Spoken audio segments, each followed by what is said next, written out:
Evelyn's confession. I never thought I'd be telling this story to anyone. Even now, as the words form, in my mind, I can feel my heart racing with a mixture of embarrassment and wonder. How does a woman, my age, a respected dermatologist for heaven's sake, find herself falling in love like a teenager? It defies everything I thought I knew about myself, about love, about the careful boundaries I'd build to around my heart after Mark. But here I am, 52 years old and feeling more alive than I have in decades. I suppose I should start at the beginning, though pinpointing exactly when this all began is harder than it seems. Was it that first encounter at the roasted bean? Or had I been slowly away, caning for months before that, my heart thawing without my even noticing? For so long after my divorce. See, I existed in a kind of emotional hibernation. I went through the motions of living, running my PR practice in downtown Chicago, attending medical conferences, having the occasional dinner with friends who were determined not to let me become a complete recluse. From the outside, I'm sure I appeared perfectly fine. Dr. Evelyn Harper, composed, professional, perhaps a touch reserved. My patients trot, stead my steady hands and clinical eye. My colleagues respected my research contributions and referees. Says, no one would have guessed that inside, I felt hollowed out. 20 years of marriage to Mark had worn away at me like water over stone, smoothing out all my sharp edges until I barely recognized me, self. It wasn't always bad.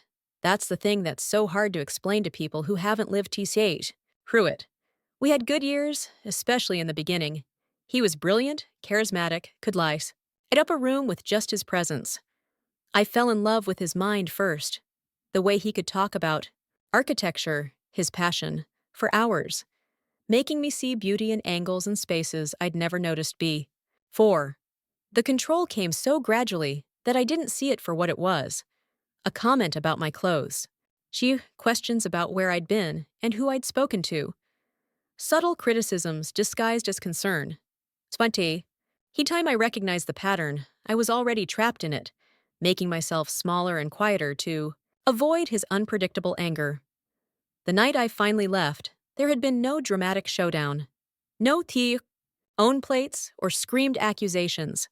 Just a quiet dinner where he'd methodically listed all my failures, as a wife while I sat frozen, a glass of wine halfway to my lips. I remember thinking, with CT clarity, I could live like this for another 20 years, and then I'll die never having known it. And it feels like to breathe freely. I moved out the next day while he was at work. The divorce was gly in the way that only the dissolution of a long marriage can be. He fought me for everything.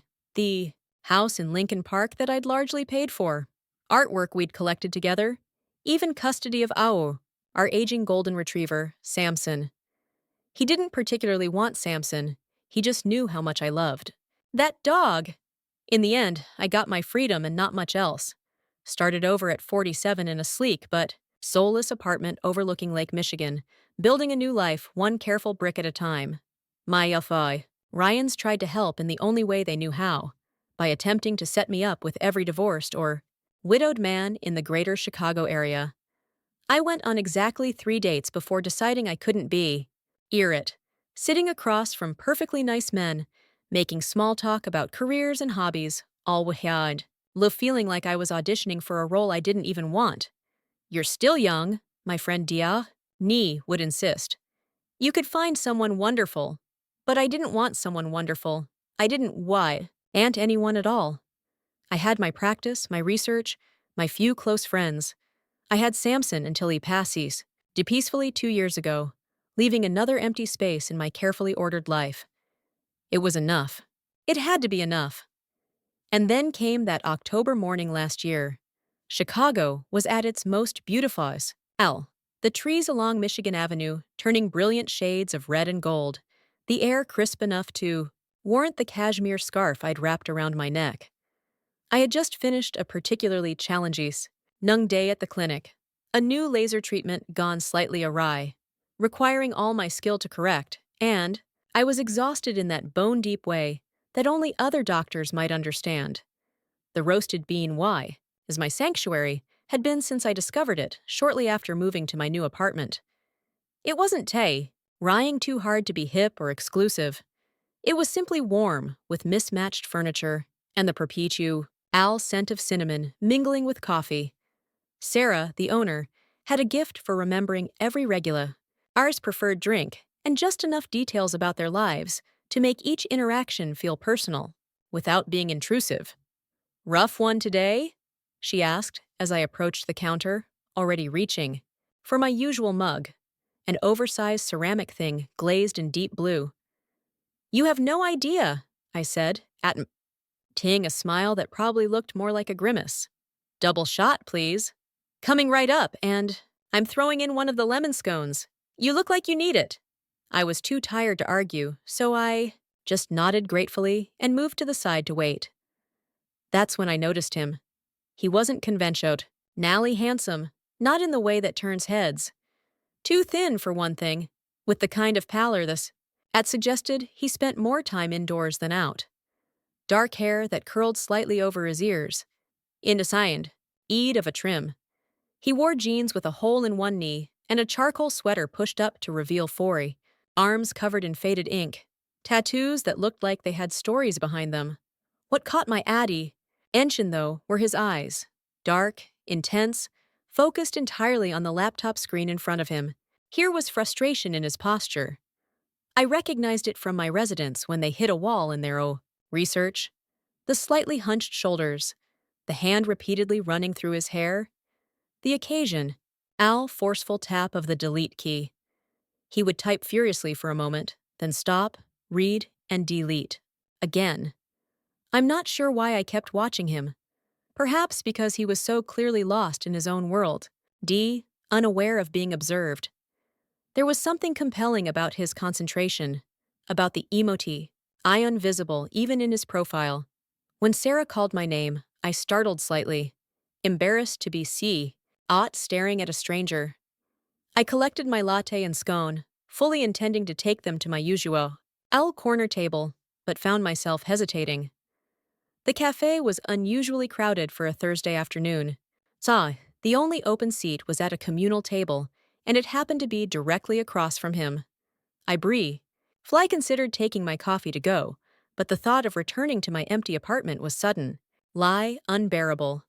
So I approached the table, cleared my throat softly. "Excuse me, is this seat taken?"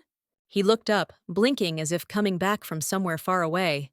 His eyes, which I could now see a deep brown, almost black, focused on me with an intensity that was almost physical. For a moment, he just stared, and I felt myself growing uncomfortable under his gaze, wondering if I'd somehow offended him. Then he smiled, and his entire face transformed. "No, please," he said, gesturing to the chair. "It's all yours." His voice was lower than I expected, with a slight rasp that suggested her a smoking habit or long hours of use. "Thank you." I sat down carefully, arranging my coffee and scone, pulling out the novel I always carried in my bag, a shield against unwanted conversation. But he was already speaking again. "I'm sorry for staring, it's just, you reminded me of someone for Imanxiao. Oh, mint." I looked up, one eyebrow raised. It wasn't the most original opening line, if that's what it was. "Someone good, I hope." He laughed, a genuine sound that crinkled the corners of his eyes. "So, me own fictional, actually. A character I've been trying to write for months. Something about your ex. Pression when you walked in." He shook his head. "Sorry, that probably sounds strange." "You're a writer?" I asked. My interest piqued despite myself. "Trying to be." He gestured at his laptop with a self-deprecating smile. "Currently failing spectacularly. I should have opened my book then, that I wasn't interested in conversation. That would have been the sensible thing to do." Instagi? I found myself asking, "What kind of story are you working on?" "A novel. At least it's supposed to be a novel. Right now it's more like a collection of scenes that refuse to connect to each other." He ran a hand through his hair again, leaving it standing up slightly on one side. "I'm Gabriel. By the way, Evelyn, I replied, surprised at how easily my name slipped out. I rarely introduced myself by my first name to strangers, preferring the professional distance of Dr. Harper. Evelyn, he repeated, as if testing how it felt in his mouth. That's a beautiful name. Old-fashioned, but I'm on the best way. It was my grandmother's, I said, then immediately wondered why I was sharing purrs. Onel details with this young man. Because he was young, I realized. Now that I was looking properly, I could see he couldn't be more than 35, possibly younger. Are you close? With your grandma? Other? He asked, closing his laptop slightly, giving me his full attention. She died when I was in medical school, but yes, we were very close. I took a sip of my latte, using the moment to gather myself. You said you're having trouble with your novel? He accepted the change of subject gracefully. Lie. The protagonist is being stubborn. I can see her so clearly, but I can't seem to capture her ice. He leaned forward slightly.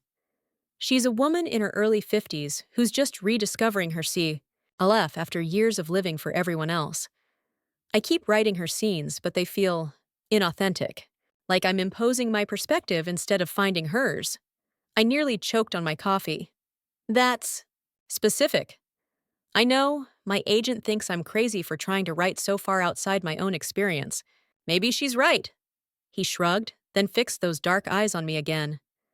You wouldn't happen to be in your early 50s and in the midst of rediscovering yourself, would you? The question was so direct, so unexpected, that I laughed out loud. A real laugh, not the polite chuckle I usually offered. In social situations. That's quite the line, Gabriel. He had the grace to look slightly embarrassed. It wasn't a line, or it wasn't meant to be. He gestured vaguely. Sometimes the universe of RS puts exactly what you need right in front of you. And you think I'm what you need? I kept my tone light, amused, though something about the intensity of his gaze was making my heart beat faster than it had in years. I think you might be exactly who my character is, he said simply. Would you be willing to talk to me about it? About what it's like to be you? I should have been offended. Oh, or at the very least, wary. A younger man, a stranger, asking personal questions. It had all the marks of a situation I would normally extract myself from immediately.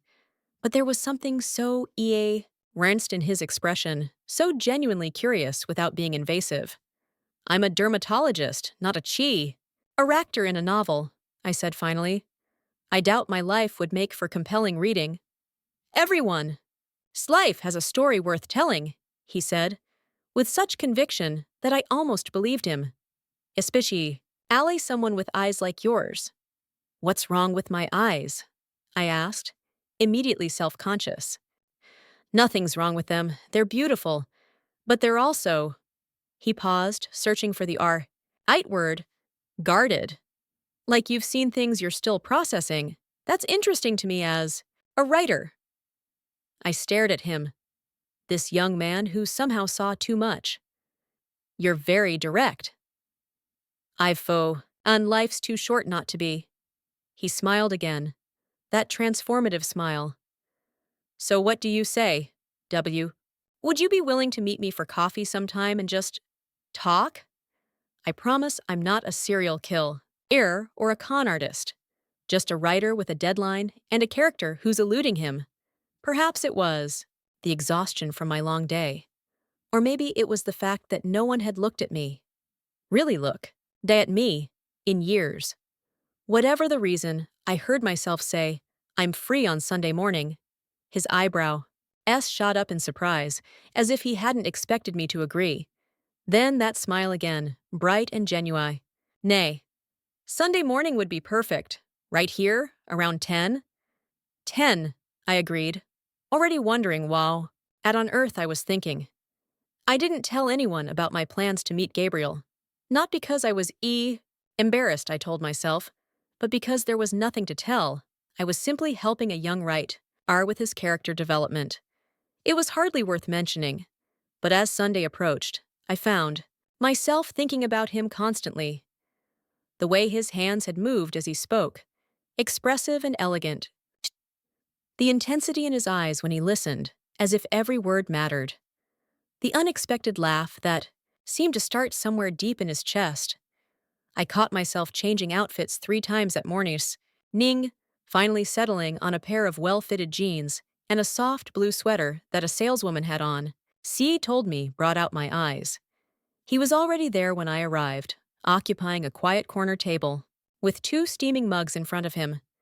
He stood when he saw me, and I noticed he'd made an effort to ooh. His hair was trimmed, his sweater free of the holes I'd spotted in his jeans the first time. Ook a chance on your order, he said, gesturing to one of the mugs. Sarah helped me out. Thank you. Ew. I sat down, oddly touched by the gesture. So, how does this work? Do you have specific questions? Or, let's just talk, he said easily. Tell me about your day, your work, whatever comes to mind. I'm interested in everything. And so I did. I found myself telling this near stranger about Mew. I practice, about a particularly challenging case I was consulting on, about my love for the technique, all aspects of dermatology. He asked thoughtful questions, never seeming bored even when I delved into medical details. The conversation flowed from there, to books we'd both read, films we'd seen, played, as we'd traveled. I learned he was actually 37, had grown up in Boston, and had worked in publishing before quitting to write full-time 2 years ago.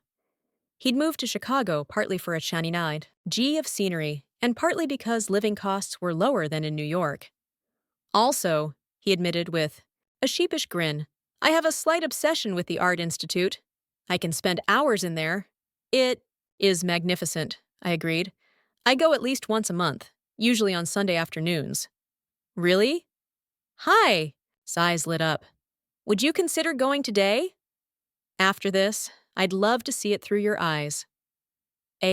Gain, that directness that should have been off-putting, but somehow wasn't. I glanced at my watch, on-sidering. I had no real plans for the day beyond some laundry, and perhaps catching up on journal, articles. All right, I said, surprising myself again. But I warn you, I can spend a ridiculous amount of time in the Impressionist galleries. That sounds perfect, he said, and I had the strangest feeling that he meant it. The Art Institute was crowded, as it often was on weekends, but Gabriel ed through the space with confidence, occasionally touching my elbow lightly to guide me through particularly dense groups of tourists. In the Impressionist galleries, we stood side by side before its haystacks, and I found myself sharing how I'd first seen them as a young girl on a school trip, how they had awakened something in me about the beauty of light and perspective. That's what I love. About art, Gabriel said quietly. The way it can reach across time and touch something essential in us, connect us to people we'll never meet. I looked at him then, really looked, and saw an intelligence and sensitivity that belied his casual appearance. There was nothing performative about his interest. He genuinely wanted to understand how others experience the world. We spent 3 hours andering the galleries, stopping for coffee in the museum cafe, continuing our conversation that now flowed with surprising ease. By the time we stepped back outside, the autumn afternoon was fading, the sky turning the particular shade of deep blue that comes just before dusk in Chicago. I should get home, I said reluctantly, not quite meeting his eyes. I have an early start tomorrow. Russ. Gabriel nodded, then hesitated. Evelyn, this has been one of the most enjoyable days I had in a long time. Would it be all right if we did it again? There it was. The moment to politely be out firmly end whatever this was. To thank him for his time, wish him luck with his novel, and return to my orderly, predictable life. The sensible choice. Instead, I heard myself say, I'd like that. His smile was like sunrise. What followed was the most unusual friendship I've ever experienced. We began meeting regularly. at the Roasted Bean, at the Art Institute, for walks along the lakeshore, Salcasaver. And the weather permitted. Always in public places, always ostensibly about his novel. He would take notes sometimes as I spoke, ask questions about how I might react in certain situations. But increaso, ingly, our conversations wandered from his fictional character to our real lives. I told him things I'd never told anyone about growing up as the serious, studious daughter of academics who valued achievement above emotion, about meeting Mark in medical school, being swept away by his charisma and confidence, about the slow erosion of my sense of self during my marriage, the constant second-guessy, nung, the attempts to make myself smaller to avoid conflict. In return, Gabriel shared his own struggle, a childhood marked by his father's alcoholism, his difficult path to becoming a writer, a brief, failed marriage in his 20s that had left him wary of commitment. I think that's why I write, he told me one evening as we walked along the lakefront, the skyline glittering against the darkening sky, to make sense of all the broken pieces, to create meaning from chaos. I understood that impulse all too well. Wasn't that partly why I'd chosen dermatology? The satisfaction of diagnosing conditions that were visible, treatable, of helping people heal what could be healed. As November turned to December, I found myself looking forward to our meetings with an intensity that both thrilled and terrified me. I would catch myself smiling at nothing during the day, thinking of something Gabriel had said. I began taking more care with my appearance, not just when we were meeting, but every day. As if I were waking up from a long sleep. My friend Diane noticed the change over lunch one day. "There's something different about you," she said, studying my face. "You're glowing. Are you casing nung a new skincare routine you haven't told me about?" I laughed, deflecting her question. I couldn't explain what was happening, not when I didn't understand it myself. How could I tell her that ifty 2-year-old divorced doctor, was developing feelings for a 37-year-old writer? It ended absurd even in my own mind. But the truth was unavoidable. Somewhere between our conversations, about art and literature, between his thoughtful questions and genuine interest in my life, I had fallen in love with Gabriel. It wasn't the desperate, consuming passion of youth, nor was it the comfortable companionship I'd eventually settled into with Mark. This was something else entirely, a clear-eyed recognition of another soul that somehow complemented my own, despite all the reasons it didn't. I tried to convince myself it was one-sided, that Gabriel saw me as a friend, a mentor, a arch subject for his novel, that the warmth in his eyes when he looked at me was simply gratitude or kindness. I almost believed it, until the night everything changed. It was just before Christmas. W.E. had attended a reading at a small bookstore in Lincoln Park. One of Gabriel's favorite authors was in town promoting a new novel. Afterward, we walked through streets decorated with twinkling lights, snowflakes beginning to fall gently around us. Neither of us seemed in a hurry to end the evening, so when Gabriel suggested stopping for a drink at a quiet wine bar nearby, I agreed. The place was intimate, dimly lit, with soft jazz playing in the background. We found a small table in a corner, or dared a bottle of red wine to share. Perhaps it was the wine, or the festive atmosphere, or simply weeks of growing closeness between us, but something felt different that night. There was a tensite, a current of electricity that hadn't been there before, or perhaps had been there all along, unacknowledged. "I finished the first draft," Gabriel said after our wine had been poured. "Of the novel." "Gabriel, that's wonderful!" I was genuinely delighted for him. I knew how he had struggled with it, how important it was to him. "When can I read it?" He looked down at his glass, turning it slowly, between his fingers. "That's the thing. I'm not sure you should." "Why not?" I felt a flicker of horror. "Don't you trust my opinion?" "It's not that." He looked up then, his eyes serious. "The character The one I said was inspired by you. She's evolved, become her own person. That's the point of writing, isn't it? To create something that takes on a life of its own? Yes, but he took a breath. She falls in love with a younger man, her daughter's art teacher, actually, and it's Centra. L to the story. How she navigates that, what it means for her identity, her place in the world. Brief. Elt my cheeks warm, not entirely from the wine. Fiction often deals with complicated relationship. PCS? I'm hardly going to be shocked by that. Evelyn! His voice was soft, but there was an urgency in it that made me meet his gaze. The thing is, I'm afraid you'll read it and think that I was, seeing you, using our friendship as some kind of research. And that's not what this has been for me. Not for a long time. My heart was pounding so loudly, I was certain he could hear it. What has it been, then?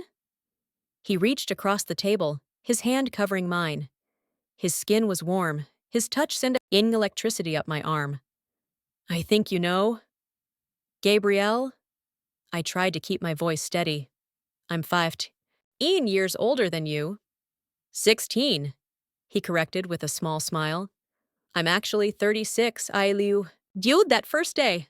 I don't know why. That doesn't make it better. I didn't pull my hand away I couldn't.